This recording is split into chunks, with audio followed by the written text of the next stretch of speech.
Hello, everybody, and welcome to Biz of Buffalo. Start, grow, and thrive. This is the Survival Kit series, which is sponsored by the Pat Stone Enterprise Center. My name is Michael McCarley, Sr. I am actually the operating director for the Small Business Institute, and I am going to be your commentator today for how to sell in the midst of a crisis.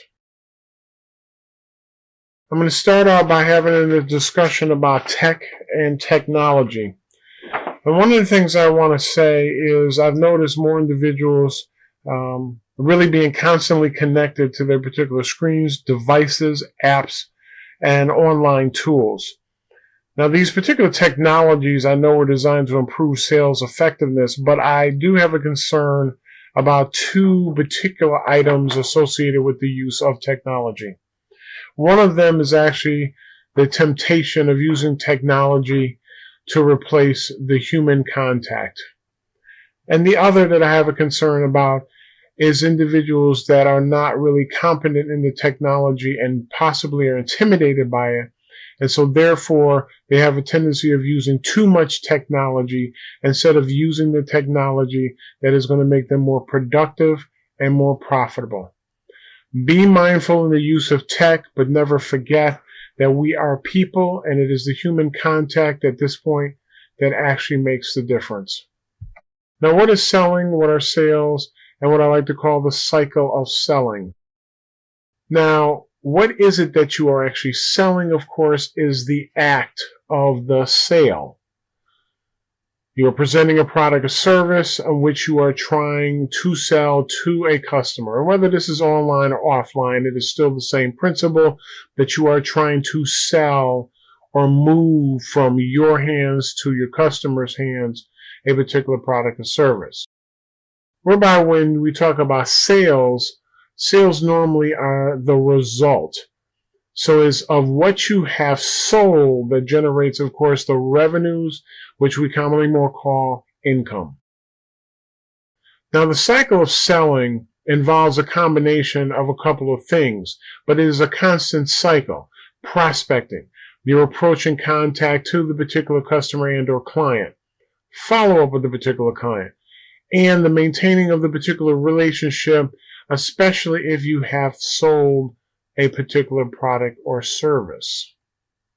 We must keep this in mind that prospecting is probably the most important because it is what allows you to find and figure out who exactly your clients actually are. Now, some dynamics of selling include what is commonly known as the FABs, F-A-B, which is features, advantage, and benefit.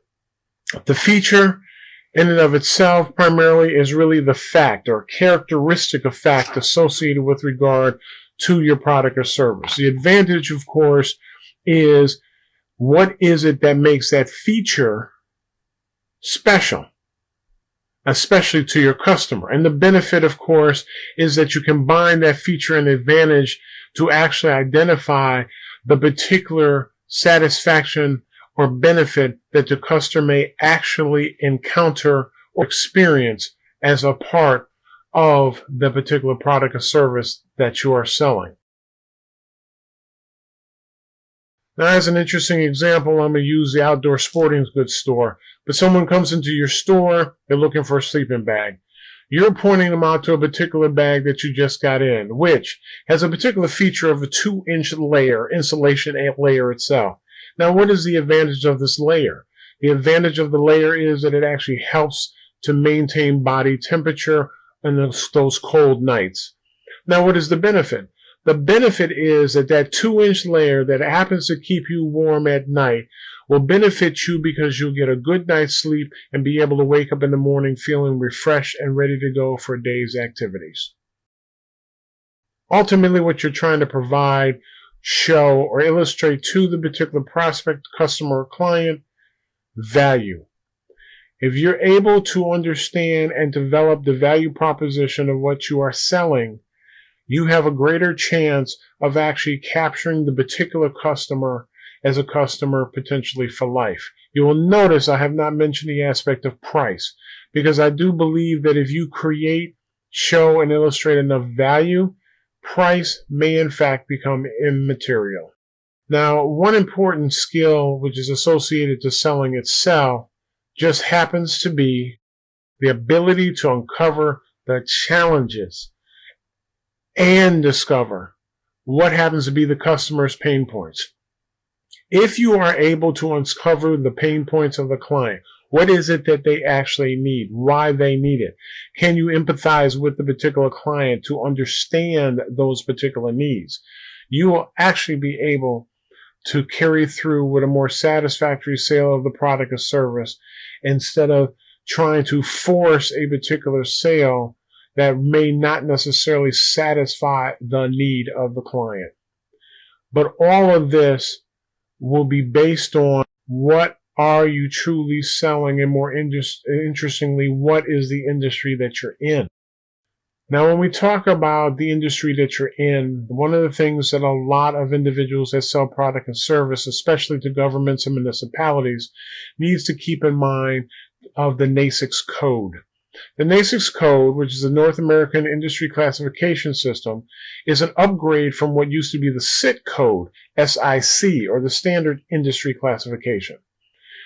When going into such as NAICS.com, and I use the example that you happen to be a landscaping service.